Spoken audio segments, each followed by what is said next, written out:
All right. So it is Monday morning. Before I take off here, I just want to get some quick thoughts and little mini episode about this Boston Celtics series that we've got coming up tonight. So full disclosure here, I totally expect the Knicks to lose this series. I would even go a step further and say I wouldn't be shocked if it was a gentleman's sweep. I think they're capable of taking a game, but at the same time, would anybody be shocked? Regardless, this is probably going to be a series loss for the Knicks. And I think it's hard to say before the series begins, but I do think maybe regardless of how bad this series loss will be for the Knicks, I do think this is Tom Thibodeau's last couple of games here with the squad. Um, Maybe if it goes seven and the Knicks just they play good ball and they do the things that we want to see them do. They counter those cross matches and they counter those ghost coverages off Josh Hart and they play the proper pick and roll coverages against that Celtic offense and etc. etc. Maybe then they make it a series that will maybe he keeps his job. But I do think we're getting to a point here. It's kind of just the Tibbs era has kind of run its course, and maybe they do need a new voice and somebody who is more willing to adjust and be more flexible to get the best out of this very talented roster. And Tibbs has done an excellent job in his next tenure. And I don't mean to. I mean, this whole episode is going to sound like a freaking eulogy. That's the way I feel. I feel like we're heading into a funeral starting tonight. But hey, yeah, I would love to be surprised. But I think when we look back at this Thibodeau tenure, we're going to look back at it and see it as a resounding success. I mean, the guy did so much for this. He's doing so much for this franchise. He got them back on track. He instilled a completely different culture from a once lost organization. And obviously, you got the Leon Roses of it all, the Brock Allers, etc., the Worldwide Wesses. So, yes. But I think in the moment right now, we're trying to take that next leap. And, it's going to be tough to do it against this team. This is a team that has been together for a little bit. And then you look at the Knicks, and this is kind of the first year that this team has been assembled. So that alone is putting the Knicks at a disadvantage. And, so it's not just the coaching stuff. But I do want to kind of dive into some of the X's and O's in this one real quick. Maybe we'll talk some offense. But right now I'm focusing on the Knicks defense because that's obviously going to be the pivotal part in this because Boston's going to score. You just have to find a way to mitigate it to some degree to where the Knicks are going to be able to make it close. And this team has the last couple of years, but this year we're focusing on this year, decimated the Knicks pretty much every time they play, right? The Knicks have not figured out a way to guard them. And there really isn't, like Boston, they've assembled if not perfect, a near perfect team. Where they've got 1 to 8 guys who can switch and 1 to 8 guys who can shoot in space. So in terms of defending them, there's no perfect coverage. The Knicks are going to have to mix it up and throw different looks at Boston. Primarily, though, I'm curious to see what Tibbs starts out with. But I do think eventually he needs to be more willing to switch everything. This was something we were pressing consistently in the first half of the season. I think just going to a drop coverage, obviously against the Boston Celtics, who play this 5-out spacing with guys who hunt 3-point shots, not guys who could shoot, but 5 guys on the floor at the same time who hunt 3-point shots. I think playing drop coverage is asking to get swept. Especially when Mitchell Robinson plays, we know that Mitchell Robinson, even if you go to those double big lineups and have Mitch play the 5, Cat at the 4, Mitch at the 5 in drop coverage against pick and pop offenses, you put a stretch 5 out there like Porzingis, he's consistently struggled coming up to close out, from drop coverage. Obviously, we know what Towns is like there. No explanation needed. And then you say, well, in that Detroit series, the Knicks did a lot of hedging, right? You saw when OG was at the point of attack and then the Pistons put Brunson into action, Jalen Brunson would often hedge. He would hedge out and then recover. You can do that against the Pistons because they're the Pistons.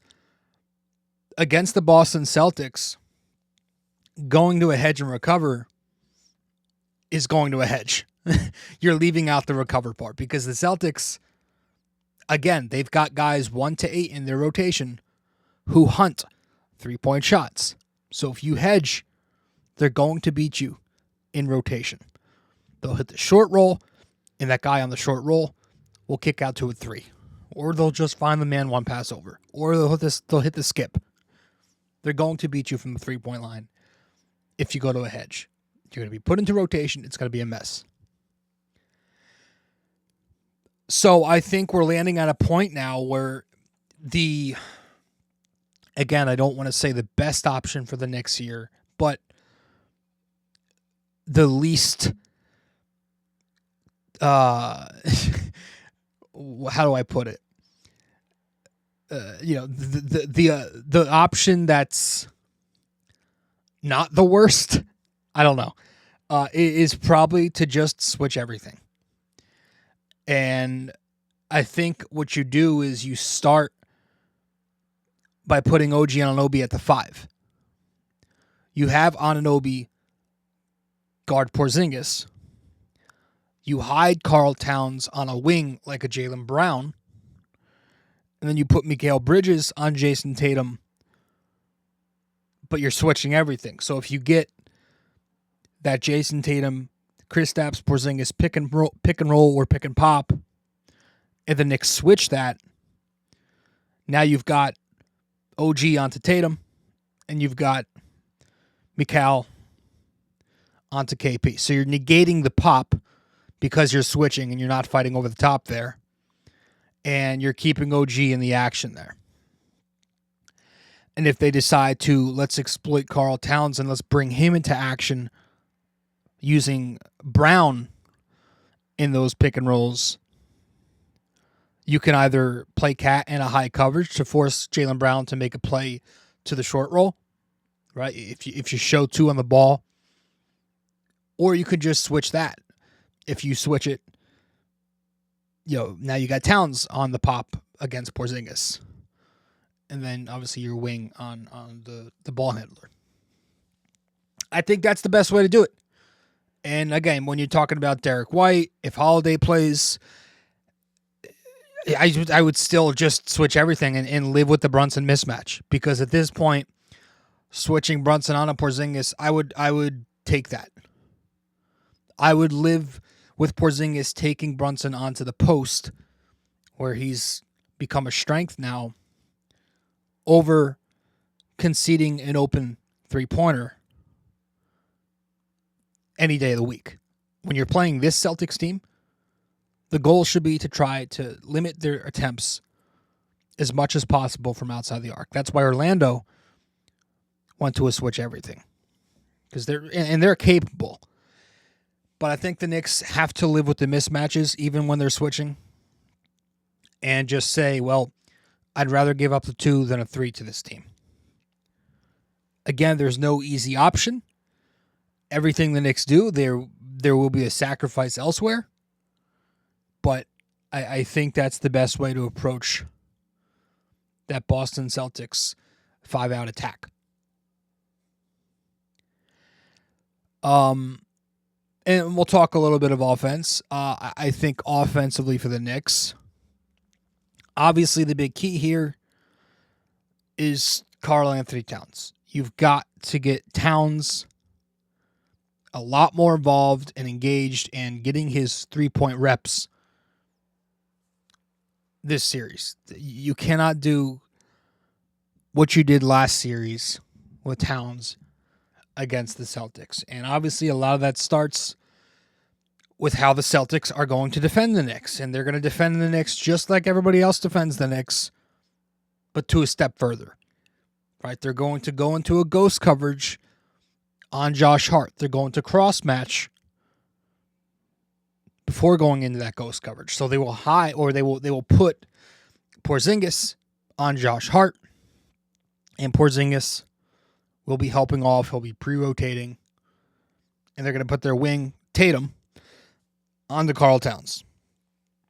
That has stymied the Knicks offense consistently throughout the year. They've not yet figured out a way to counter that. And Tibbs and this point guard, Jalen Brunson, are both at fault. And Towns is a little at fault too. I think Tom Thibodeau, it's lineups that help mitigate those issues. It's player placement with certain guys on the floor. How do you play this guy to avoid those help defenses coming? 2 post-ups that Towns is trying to use. Am I going to put Josh Hart on the weak corner to just invite help? Or am I going to put him in a spot like on the weak dunker spot to eliminate the Boston Celtics from committing to help coverage? It's things like that. Am I going to go to that pick and roll? Right? They have to use those 1-5 pick and rolls. When Towns does, occasionally in this series, he will have moments where he does have the 5 on him. And when he does, the Knicks will need to spam that pick and roll. Spam that pick and pop. Get him those open looks and drop coverage. Use your gravity to open up shooters outside the pick and roll with the gravity that Jalen Brunson and Karl Towns have when they're in action together. Put the Celtics in rotation that way. And if Josh Hart is not having a Josh Hart game and he's not doing all the Josh Hart things with the hustle, the rebounding, the transition play, this, all that stuff, I think it's going to be important to have a shorter leash. Because when Josh Hart is not doing those things, he becomes a complete detriment to your team.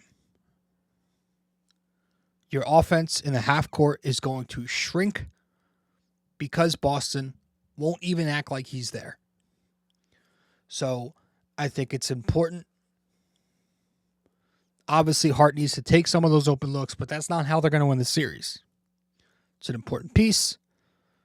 But if it gets to a point where they're pre-rotating off Josh Hart and their backs are turned to him and they're just doubling the post on Karl Towns and it's leading to those turnovers that Towns can make, we got to figure something else out. Go to your 5-out lineups to get the 5 back on the Cat. If you're going to Josh Hart, make sure it's not with Mitch. If you're going to Mitch and Cat, make sure Hart's not on the floor with him. You want to keep some semblance of spacing. So it's a series that I think is a lose-lose for Thibodeau at this point.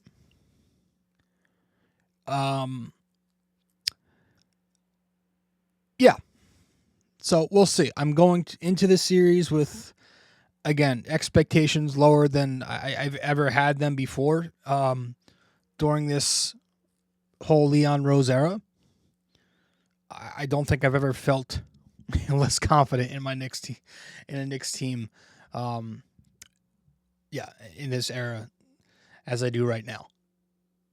So not that this is house money. This is not house money. If the Knicks lose, it's disappointing. This is a team that's in a championship window now. They're expected to make a run. But I don't think that year is going to be this year.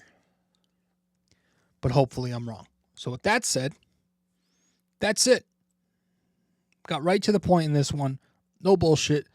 Just wanted to come on here and yap for 15 minutes. Appreciate you all. No intro, no plugs, no outro. Appreciate it. Let's go, Knicks.